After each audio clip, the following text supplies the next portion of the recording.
Welcome to the almost fluffy bunny and cotton candy February 2022 horoscope. Because who doesn't want something sweet now? The good news is that it's not 2017, 2018, 2019, or 2020 anymore. The bad news is it's still only February. And here, my friends, is the fluffy bunny and cotton candy part. So, this month, we start with a Sun-Saturn conjunction in Aquarius, squaring Uranus and Taurus, and I realize there's nothing cotton candy or fluffy bunny about that. However, they're separating very quickly.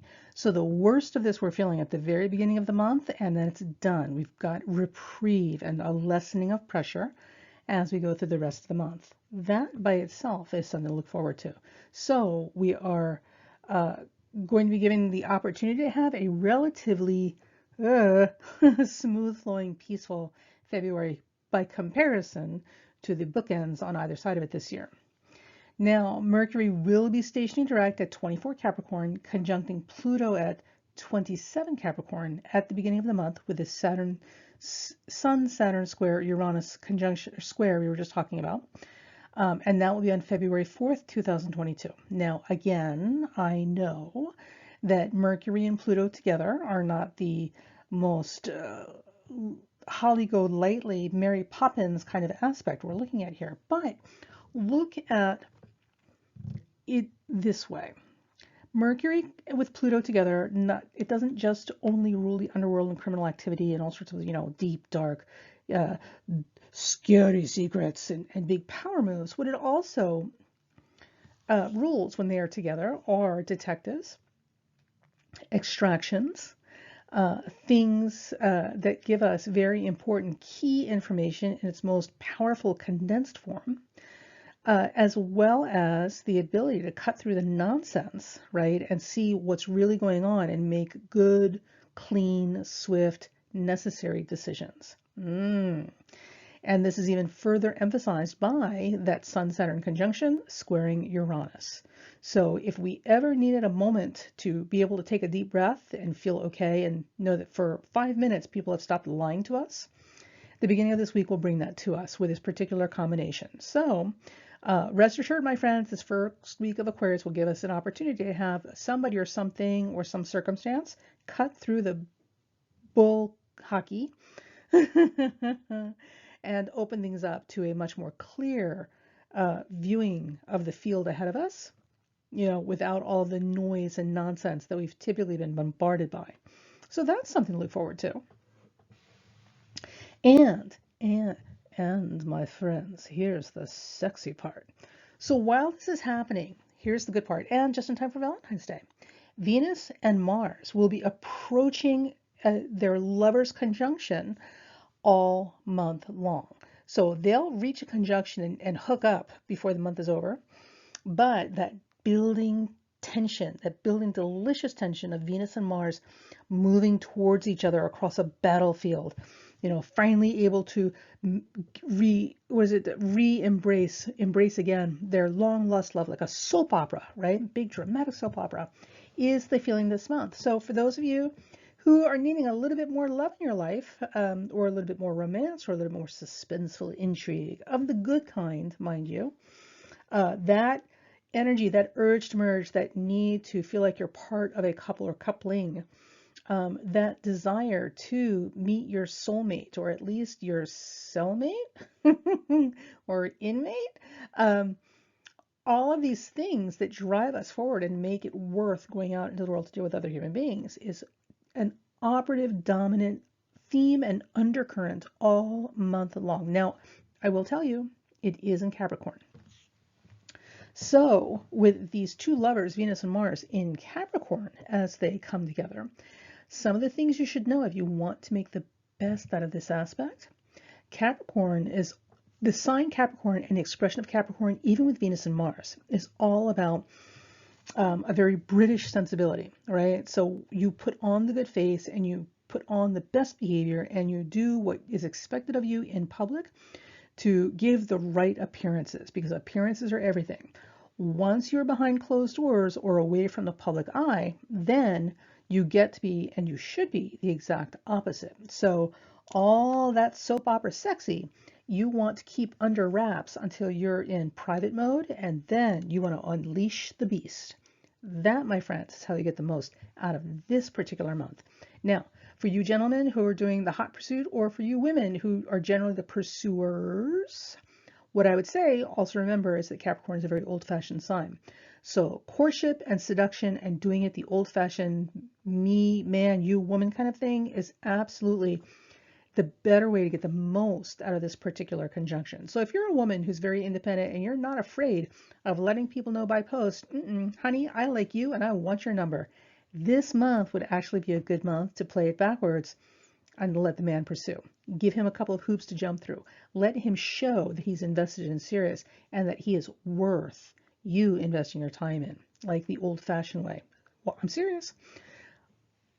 Gentlemen, this is the month where you're going to have to do it the right way.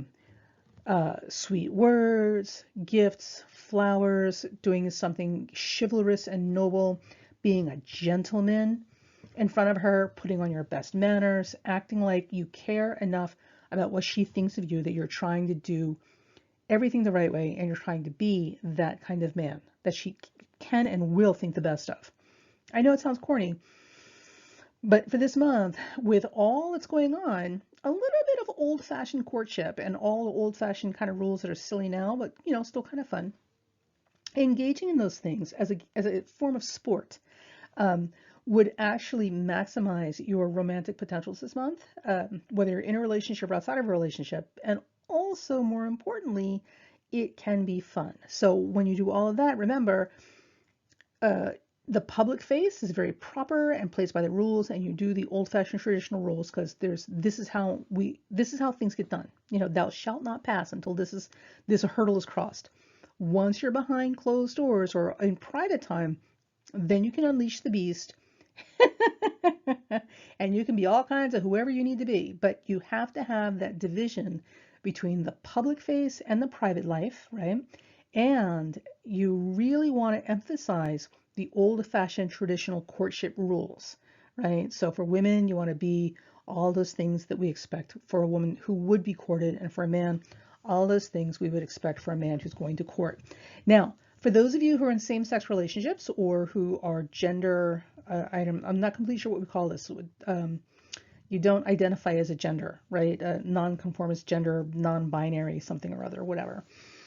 There are still passive and assertive partners, right? Dominant, submissive, passive, assertive. So decide which side of this coin you want to play and go with it, right? So when I say woman or female, understand I'm talking about a passive or feminine partner or feminine expressing partner. When I'm talking about man, I'm talking about the assertive masculine presenting partner. So whichever side of this equation you feel most comfortable at, that's the side you want to emphasize. I'm just saying, you, of course, can take your own advisement and do whatever makes you happy, but based on my experience and as your astrologer, I'm telling you, I would run with this and have a little fun and see if this doesn't yield you a lot more fruitful outcomes. Just saying. Which, of course, brings us to Valentine's Day. So again, on February 4th, Mercury will station direct on top of Pluto, and the Sun-Saturn conjunction will be in a square to Uranus and separating, relieving some of the pressure, right? Releasing some of the pressure. So we can expect the beginning of the month to start with a cut through the nonsense kind of feeling and action. So if there is someone that you've had your eye on that you'd really like to get to know better, now, the beginning of this month is the time to gird your loins, my friends, make a plan, and start the courtship. Now, February 5th to 8th, those couple of days, this is a very spicy, sexy day, a set of days. So Venus and Mars will be conjunct or close to conjunct, and they will be trining Uranus and Jupiter. Wee, darling. So big confessions of love and a whole lot of winking and flirting and nodding. This is the time to get your courtship on if you're pursuing a Valentine's Day sweetie. If you are already involved with someone and you just want to have a really successful Valentine's Day, these 3 days would be a great time to, what is sort of looking for? To pump the well, to kind of prime the well, to prime the pump. That's it, sorry, prime the pump. and get things started. Maybe plan a little pre-Valentine's Day getaway before the commercial Valentine's Day festivities get very crowded. I'm just saying. Okay, and then that brings us down to Valentine's Day, February 13th through 16th. We will be seeing Mercury entering 0 degrees of Aquarius and Venus and Mars in conjunction. So that promises us around Valentine's Day officially, we can expect communications get kind of interesting. So a whole lot of things we weren't expecting hearing may come up out of nowhere, may erupt into consciousness. Not necessarily because it went into 0 Aquarius, but because it literally just changed signs, and Mercury is very happy in the sign of Aquarius because that is a higher up. Uranus is the higher octave of Mercury. So Mercury and Aquarius, even though it's not Mercury is not Aquarius's planet, they still have an affinity with each other. So a meeting of the minds, making new friends, and really rediscovering people for what they have to offer in terms of your ability to enjoy how they think is really going to be prominent around Valentine's Day. So for those of you who like to play board games, right, Scrabble, chess, any type of board game would be a great Valentine's Day activity because it gives you an opportunity to play a game as well as have an actual conversation with each other. For those of you who are not so much into the board games, this is a great time to focus some of your energy and attention around sports or other games. Anything that allows you to spend time together as friends more than lovers is going to be a great way to stoke the fires of passion. Because at the end of the day, the more you like somebody, the more you like somebody. I'm just saying. And all that liking starts with what's between your ears. Okay, so here we go. These are lunations and dates to watch this month. So the whole first 4 days of February, big hot spot. On the 1st, we have a new moon at 12 Aquarius. It will be conjuncting Saturn, while Mercury is making its station, about to go direct a couple days later on the 3rd. So this new moon conjunct Saturn, as well as Mercury's station direct, can prove to be, this first few days of the month, can prove to be a very somber, sobering time. So try to be supportive of other people and definitely understand that there's a lot of things that are going to come into play during these first few days that are going to be very serious and very bring you back down to earth kind of thing. It does not have to be awful, but understand this is probably not the best time to plan a party, you know? Okay. And on February 8th, 2022, we've got a quarter moon at 19 Taurus. Now this quarter moon's a little weird. It's close to, well, I mean, it's a wide orb. It's kind of close to Uranus, but it's still kind of far enough away that we don't really need to worry about it so much.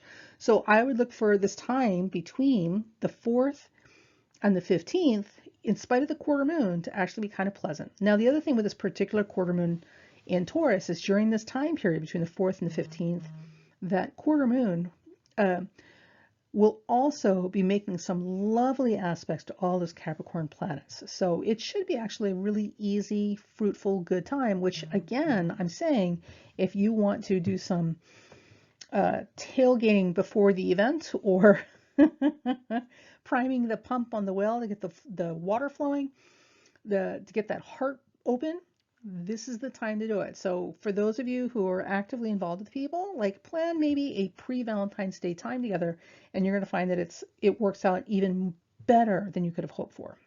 So there's that. Okay. Now, when we get down to the 16th, we've got a full moon at 28 Leo. Hurrah, baby. And things are going to get a little weird because we are heading into March, and March is definitely going to be weird. Boy, that might be an understatement. Okay, so this full moon is just making quincunxes. So it's making a quincunx to Pluto and Capricorn. It's making a quincunx to Neptune and Pisces. And essentially what it is doing is it is creating a yod, or a finger of God. With the full moon at such a late degree of Leo, this could bring about some unexpected and inconvenient changes, and also call for some sacrifices and or charitable action that we were not planning on doing, or that we don't feel like we can afford to do, but they are necessary things to examine. So enjoy all this time between the 4th and the 15th, because that's a beautiful, peaceful break in the month, right before Valentine's Day, that you can really maximize and enjoy to kind of refresh your batteries, restore yourself. When we get down to the 16th, we're definitely in adjustment mode. So there will be all sorts of tweaks and adjustments we're going to have to make in our lives in different situations. Everybody's going to go through this. That may not be so convenient or easy, right? They may require sacrifices we weren't expecting.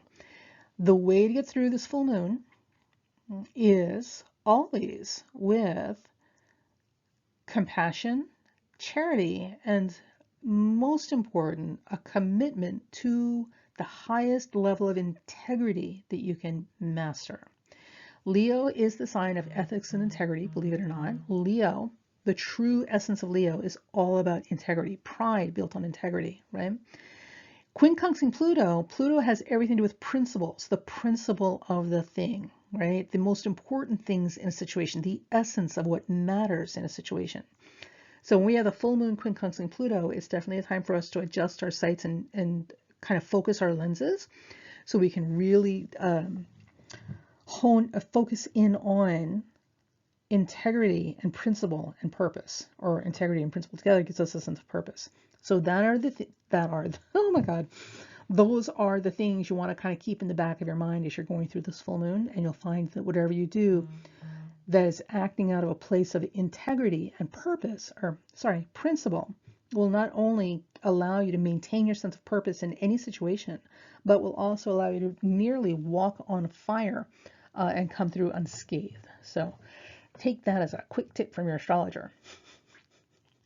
And that brings us back down to the 23rd. We have a quarter moon at 5 Sagittarius, which will be, and it's wide, so it's not intense. It's still there though.